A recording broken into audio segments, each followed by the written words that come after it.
Hello students, welcome to business point of view. और आज हम चलेंगे अपनी वीडियो नंबर 8 जो कि लेकर आए हैं अपना चैप्टर नंबर 3 बिजनेस इन्वायरमेंट। देखिए, वीडियो नंबर 7 तक आपका सेकंड चैप्टर कंप्लीट हो चुका है। वीडियो नंबर 8 में चैप्टर नंबर 3 बिजनेस इन्वायरमेंट पर हम डिस्कस करेंगे। तो देखिए, बिजनेस इन्वायरमेंट क्या है। बिजनेस इन्वायरमेंट एक ऐसा चैप्टर है जो कि काफी इंपॉर्टेंट चैप्टर माना जाता है 12th बोर्ड के लिए। बिजनेस एनवायरनमेंट में सबसे बड़ी चीज एनवायरनमेंट से रिलेटेड है। तो देखिए, एनवायरनमेंट आप सभी जानते होंगे, जनरल लैंग्वेज में एनवायरनमेंट का मतलब होता है पर्यावरण, यानी कि जो हमारे सराउंडिंग हैं, जो हमारे आसपास होते हैं, वो सभी हमारा एनवायरनमेंट कहलाता है। Business environment it is the most important part of every organisation और बिजनेस। क्योंकि हमारा जो बिजनेस होता है, जो हमारी फर्म या ऑर्गेनाइजेशन होती है, वो एक मार्केट के बीच में, एक समाज के बीच में, और कहीं ना कहीं जहां भी एस्टेब्लिश होगी वहां एनवायरनमेंट अवश्य होगा।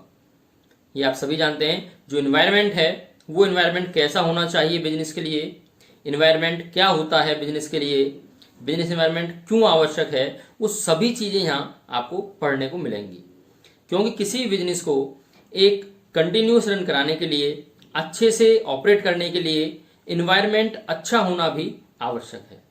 जैसे हम लोग कहते हैं कि एक बच्चे के लिए, एक स्टूडेंट के लिए अच्छा एनवायरनमेंट आवश्यक है, जिससे कि वो अच्छे से पढ़ सके, उसकी लैंग्वेज, उसकी बॉडी लैंग्वेज एक सिस्टमेटिक हो सके, उसके लिए एनवायरनमेंट की आवश्यकता होती है। वैसे ही एवरी बिजनेस के लिए भी एनवायरनमेंट की भी आवश्यकता होती है।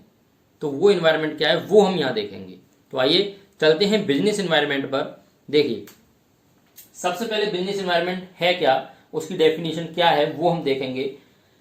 तो देखिए, it refers to the surrounding in which the business exist. It means हमारे बिजनेस के जितने भी सराउंडिंग्स हैं, जो बिजनेस को डायरेक्टली या इनडायरेक्टली इफेक्ट कर रहे हैं, वो सभी हमारे बिजनेस एनवायरनमेंट कहलाते हैं।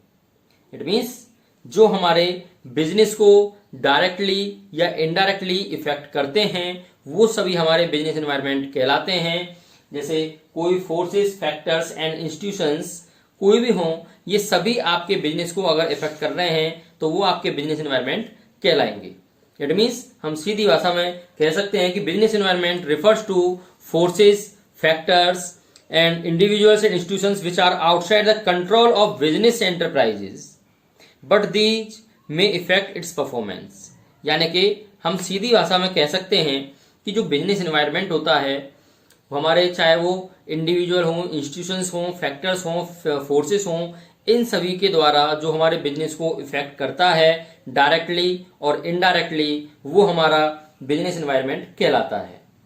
ओके, अब बात आती है कि बिजनेस एनवायरनमेंट जो होता है वो क्यों होता है, और बिजनेस एनवायरनमेंट को हम कैसे पहचान सकते हैं, उसके लिए कैसे हम प्रिपेयर हो सकते हैं, कैसे प्रिडिक्ट कर सकते हैं। तो उसके लिए आता है हमारा environment scanning. Environment scanning it is the most important part. देखिए, एनवायरनमेंट स्कैनिंग क्या है। बिजनेस के एनवायरनमेंट को पहले ही स्कैन कर लेना, वही बिजनेस एनवायरनमेंट होता है।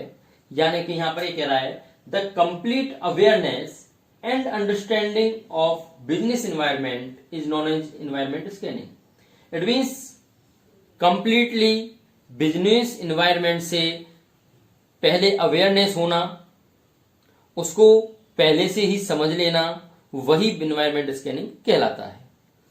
The complete awareness and understanding of business environment, business environment की पहले से ही अंडरस्टैंडिंग करना, उसे अवेयर करना, उसके प्रति अवेयर हो जाना, वही हमारा एनवायरनमेंट स्कैनिंग कहलाता है। देखिए, हम सभी एनवायरनमेंट स्कैनिंग करके ही अपने लाइफ को सरवाइव करते हैं। जैसे आप सभी एनवायरनमेंट को स्कैन करते हैं।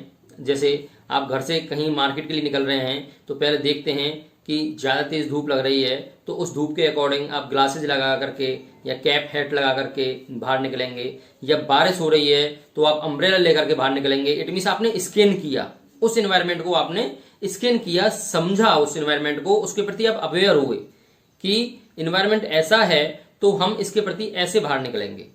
तो वैसे ही बिजनेस के लिए है। बिजनेस में भी हम क्या करते हैं, पहले अपने एनवायरनमेंट को स्कैन करते हैं और वहां से उस एनवायरनमेंट को समझने का प्रयास करते हैं, उसके प्रति अवेयर होते हैं कि भाई अगर हम ऐसा करेंगे बिजनेस में अपने में तो मे भी ऐसा हो सकता है, तो इसके लिए हम पहले से ही अवेयर रहें, पहले से ही तैयार रहें। तो वही एनवायरनमेंट स्कैनिंग कहलाता है। और एनवायरनमेंट स्कैनिंग प्रत्येक बिजनेस में होना आवश्यक है, तभी हम अपने बिजनेस को एक अच्छी तरह से सर्वाइव कर पाएंगे। तो एनवायरनमेंट स्कैनिंग अभी समझ में आ गई होगी, यानी कि बिजनेस एनवायरनमेंट को अच्छे से समझना, उसके प्रति अवेयरनेस होना, वही एनवायरनमेंट स्कैनिंग कहलाता है। ओके, आइए अब हम देखते हैं characteristics of business environment. Business environment की कैरेक्टरिस्टिक्स क्या हैं, इसे हम कैरेक्टरिस्टिक्स कह सकते हैं, यानी कि इसके गुण क्या होते हैं, ये क्यों होता है, इसके फीचर्स क्या हैं, इसके नेचर क्या हैं, ये सभी एक ही बात है। तो कैरेक्टरिस्टिक्स कह लीजिए, चाहे नेचर के लीजिए, चाहे फीचर्स के लीजिए, ये क्या होते हैं वो हम देखेंगे। तो आइए, सबसे पहला कैरेक्टरिस्टिक्स है बिजनेस एनवायरनमेंट का, all the external forces. All the external forces it means जो हमारे बिजनेस को इफेक्ट कर रही हैं जितनी भी फोर्सेस, यानी कि जैसे हमारे कस्टमर हुए, हमारी बैंक हुई, हमारी गवर्नमेंट अथॉरिटीज हुई, जो भी हमारे बिजनेस को इफेक्ट कर रही हो, चाहे वो इंटरनली कर रहे हैं चाहे वो एक्सटर्नली कर रहे हैं, वो सभी आपके फोर्सेस जो होंगे, जो एक्सटर्नल फोर्सेस होंगे, वो सभी आपके क्या कहलाते हैं, इसके कैरेक्टरिस्टिक्स के अंदर पहला पार्ट आता है ऑल द एक्सटर्नल फोर्सेस, यानी कि बिजनेस एनवायरनमेंट के अंदर सभी फोर्सेस, इंस्टीट्यूशंस और फैक्टर्स, ये सभी आपके इंक्लूड होते हैं। Okay, second point is specific and general forces. देखिए, स्पेसिफिक और जनरल फोर्सेस क्या है। स्पेसिफिक फोर्सेस वो फोर्सेस होती हैं जो हमको पता है कि ये हमारे बिजनेस पर इफेक्ट डालेंगे। जैसे मान लीजिए अचानक फैशन चेंज हो गया, आप मान लीजिए गारमेंट्स की आपकी दुकान है और आपको पता है कि फैशन चेंज हो गया, पहले जो जीन्स थी वो ट्राउजर टाइप में चलती थी, चौड़ी मोहरी की चलती थी, अब वो पतली मोहरी की हैं। इट मीन्स इसका एनवायरनमेंट पर पूरा इफेक्ट हुआ।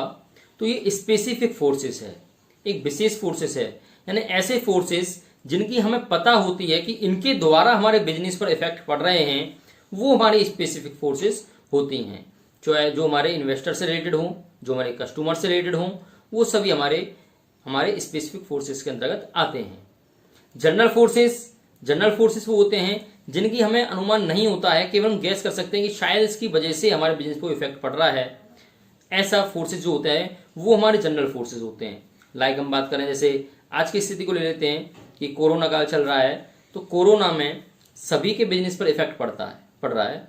तो यहाँ पर ये जनरल फोर्सेस के अंदर आएगा, क्योंकि हमारे बिजनेस पर जो इफेक्ट पड़ रहा है इसके लिए हम श्योर नहीं है कि ये कोरोना से हमारी सेल कम हुई है या किससे कम हुई है, बट हम कोरोना काल को लेकर चल सकते हैं। गवर्नमेंट ने कोई अपनी पॉलिसी इशू की है, उस पॉलिसी के आधार पर सेल अगर कम हो रही है तो उसको भी हम इशू मानकर चल सकते हैं। ये एक जनरल फोर्सेस हैं जिनको हम केवल गैस कर सकते हैं, बट श्योर नहीं है, कन्फर्म नहीं है कि इसी की वजह से हमारे बिजनेस को इफेक्ट हो रहा है। तो ये हमारी स्पेसिफिक और जनरल फोर्सेस होती हैं। ओके, स्पेसिफिक फोर्सेस जिनकी हमें कन्फर्म है, हमें पता है कि इनके द्वारा हमारे बिजनेस पर इफेक्ट हो रहा है, वो स्पेसिफिक फोर्सेस। जनरल फोर्सेस जिनको हम केवल गैस कर सकते हैं, जो हमें श्योरिटी नहीं है, वो हमारी general forces. Okay, now next characteristics is inter relation. Inter relation क्या है? इंटर रिलेशन मीन्स जो एक दूसरे से जुड़ा हुआ होता है उसके द्वारा जो इफेक्ट होता है वो इंटर रिलेशन है। जैसे मैंने आपको भी एक एग्जांपल दिया कोरोना काल का, तो कोरोना काल में जो आपके कस्टमर्स हैं वो कम हो गए, और कस्टमर्स कम हो गए तो उसकी वजह से आपके सेल भी कम हो गई। सेल कम हो गई तो उसके आपका प्रोडक्शन भी कम हो गया। इट मीन्स सप्लाई कम है तो प्रोडक्शन भी कम होगा। इट मीन्स ये सभी इंटर रिलेशन है। या गवर्नमेंट ने कोई ऐसी पॉलिसी निकाली तो गवर्नमेंट आपकी कस्टमर से जुड़ी हुई है, कस्टमर्स गवर्नमेंट से जुड़ा हुआ है, ये हमारे प्रोडक्शन से जुड़े हुए हैं। ये सभी आपस में इंटर रिलेशन हैं जो एक दूसरे से संबंध बना करके चलते हैं। ओके, तो ये आपका इंटर रिलेशन होता है जो कि बिजनेस एनवायरनमेंट के अंतर्गत जितने भी हमारे एक दूसरे से जुड़े हुए जो व्यक्ति हैं उनके द्वारा जो इफेक्ट पड़ रहा है वो सभी इंटर रिलेशन के अंतर्गत आते हैं। Next is uncertainty. Uncertainty means अचानक होने वाला, जिसकी हमें पता नहीं है। सर्टेनिटी तो होता है जो हमें पता है, लेकिन अनसर्टेनिटी किसी को नहीं पता होता है। अचानक होने वाला कार्य जो हमारे बिजनेस को इफेक्ट करे। जैसे कोरोना में अचानक से लॉकडाउन हो गया, गवर्नमेंट ने अचानक लॉकडाउन कर दिया, हमें नहीं पता था कि लॉकडाउन होगा। इट मीन्स ये अनसर्टेनिटी है, इसके द्वारा बिजनेस पर पूरा इफेक्ट पड़ेगा, इसके द्वारा बिजनेस पर पूरा इफेक्ट पड़ेगा। तो ये अनसर्टेनिटी के अंतर्गत आता है। इस प्रकार की जो कंडीशंस होंगी, जो अचानक होंगी, जो हमारे बिजनेस को इफेक्ट करेंगी अचानक से, वो सभी हमारी अनसर्टेनिटी की अकॉर्डिंग होंगी, यानी कि अनिश्चितता, यानी कि इनकी निश्चितता नहीं है, हमें पता नहीं है कि ऐसा भी होगा। ये किसी ने गैस नहीं किया था, किसी ने गैस नहीं किया था कि ऐसा भी होगा, लॉकडाउन भी 2-2, 3-3 महीने के लिए हो सकता है, ऐसा किसी ने गैस नहीं किया था। तो यही अनसर्टेनिटी है। तो इस प्रकार की जो हमारे कॉजेज हैं, जो फीचर्स हैं, जो कि बिजनेस को सीधा इफेक्ट कर रहे हैं, वो सभी हमारी अनसर्टेनिटी के अंतर्गत आते हैं। Next is dynamic. देखिए, बिजनेस एनवायरनमेंट एक डायनामिक नेचर का होता है, ये स्टैटिक नहीं होता है। इट मीन्स एनवायरनमेंट ऐसा नहीं है जो एक जगह ही रुक जाए। आपने देखा होगा जो मौसम है, मौसम भी बदलता रहता है, कभी सर्दी, गर्मी, बरसात, ये सभी चीजें हैं। तो वैसे ही एनवायरनमेंट भी डायनामिक है, ये चेंज होता रहता है और कंटिन्यूअसली चेंज होता है। तो इसलिए हमें उसके लिए अपनी business scanning time to time करते रहना चाहिए, क्योंकि इन्वायरमेंट अगर स्टैटिक होता तो प्रॉब्लम नहीं होती, लेकिन डायनामिक है, डायनामिक में आपका चेंज होता रहेगा, बार बार चेंज होता रहेगा। जैसे इन्वायरमेंट चेंज होगा तो आपको भी अपने बिजनेस में कुछ चेंजिंग लाने होंगे, क्योंकि अगर इन्वायरमेंट के अकॉर्डिंग आप चेंज नहीं करेंगे तो ऐसी स्थिति में आप अपने ऑर्गेनाइजेशनल गोल तक नहीं पहुंच पाएंगे, एक अच्छे प्रॉफिट को आप अचीव नहीं कर पाएंगे। इसलिए टाइम टू टाइम आपका बिजनेस इन्वायरमेंट को स्कैन करना आवश्यक होता है, और उसी के द्वारा ही ये कहता है कि डायनामिक नेचर का है, इसलिए डायनामिक नेचर के अकॉर्डिंग ही हमें वर्क करना होगा। ये रिजिड नहीं है, स्टैटिक नहीं है, डायनामिक है। Okay, now next is complex. देखिए, कॉम्प्लेक्स क्या होता है? इट मीन्स बिजनेस इन्वायरमेंट को स्कैन करना कठिन है, ये आप सभी जानते हैं। हम इन्वायरमेंट को केवल प्रिडिक्ट कर सकते हैं, ओनली गैस कर सकते हैं ओनली, लेकिन ये कंफर्म नहीं कह सकते कि जो हमने सोचा वही होगा, जो हमने सोचा वही होगा, ये नहीं कहा जा सकता। जैसे हम सोचते हैं कि कल हम इतना प्रोडक्शन करेंगे, तो पता चला कल लेबर ने स्ट्राइक कर दी, या लेबर कल आई ही नहीं किसी कारण से, 10 लेबर में से केवल 2 ही लेबर आ पाई। तो आपने केवल गैस किया, ओनली प्रिडिक्ट किया, बट उसको आप कंट्रोल नहीं कर पाए। तो ये क्या है? ये कॉम्प्लेक्स होता है, कॉम्प्लेक्सिटी होती है इसके अंदर, बिजनेस एनवायरनमेंट के अंदर। यहां पर हम केवल सोच सकते हैं, प्रिडिक्ट कर सकते हैं, बट उसे श्योरिटी कंट्रोल नहीं कर सकते। ये नहीं कह सकते कि ऐसा होगा ही, कि हमने जो सोच लिया वो होगा ही, because I am not god, I am only human, we are only human. Okay, हम लोग केवल मानव हैं, भगवान नहीं हैं। जो सोच लिया वही होगा। हम सोचते हैं फ्यूचर के लिए कुछ है और होता कुछ है। तो इसलिए यहां पर ये कहता है कि जो बिजनेस एनवायरनमेंट है वो एक कॉम्प्लेक्सिटी है। Okay, now next is relativity. देखिए, रिलेटिविटी का मतलब क्या है? रिलेटिविटी का मतलब होता है यानी कि आपस में संबंध रखने वाला, जो आपस में संबंध रखने वाला हो, यानी कि country to country, region to region, state to state. यहां पर सभी में कल्चर अलग अलग होते हैं। आपने देखा होगा सभी कंट्री कल्चर अलग अलग हैं, सभी के ड्रेसेज अलग अलग हैं, सभी का एनवायरनमेंट अलग अलग है। वैसे ही रीजन्स चेंज होते हैं, स्टेट्स चेंज होते हैं, उन सभी की लैंग्वेज भी चेंज होती है, एनवायरनमेंट भी चेंज होता है, और वहां की पूरा स्ट्रक्चर भी चेंज होता है। तो उसके आधार पर भी ये रिलेशन में होता है कि जैसे आपका जो प्रोडक्शन चल रहा है, वो प्रोडक्शन आप जो बना रहे हैं, मान लीजिए आप बना रहे हैं अपना जीन्स और टी शर्ट, जबकि कुछ स्टेट्स में जीन्स और टी शर्ट का चलन नहीं है, जहां केवल शर्ट और कुर्ते पजामे, सिंपल ड्रेस कोड चलता है, तो वहां पर आप उसको सप्लाई नहीं कर सकते। यही रिलेटिविटी में आता है। बहुत सारी चीजें होती हैं रिलेटिविटी के अंदर, कि जहां पर कुछ चीजें ऐसी होती हैं जो कि डिमांड के आधार पर ही हमारी चलती हैं और चेंजिंग होती है। जैसे यूएसए में अगर साड़ियों का व्यापार लगा दिया जाए तो शायद वहां पर नहीं चलेगा, क्योंकि यूएसए के अंदर आप जानते हैं वहां पर साड़ी पहनना एक बहुत ही हार्ड है, और हमारे इंडिया के अंदर अगर साड़ी की फैक्ट्री लगा दी जाए तो 100% अच्छी चलेगी, क्योंकि यहाँ पर उसका कल्चर है, यहाँ साड़ी का कल्चर है। तो इसलिए ये रिलेटिविटी भी आपका संबंध रखने से सीधा उसका एनवायरनमेंट का भी संबंध होता है, कि जहां पर जैसा एनवायरनमेंट होगा वहां पर वैसा प्रोडक्शन होगा, वहां पर वैसे आप अपने एनवायरनमेंट को स्कैन करके अच्छे प्रॉफिट को अचीव कर पाएंगे। ओके, नाउ समझ में आ गया होगा। तो आज की जो हमारे पॉइंट थे, बिजनेस एनवायरनमेंट क्या होता है, बिजनेस एनवायरनमेंट स्कैनिंग क्या है, और बिजनेस एनवायरनमेंट के कैरेक्टरिस्टिक्स, फीचर्स और नेचर्स क्या होते हैं, वो सभी आपने क्लियर कर लिए होंगे। ओके, तो इसके आधार पर आप अच्छे से इसको रीड कर लीजिए। नेक्स्ट वीडियो मिलते हैं नेक्स्ट टॉपिक के साथ, तब तक आप वीडियो को अच्छे से देखें, अच्छी लगी लाइक करें, सब्सक्राइब करें। Okay, thank you so much.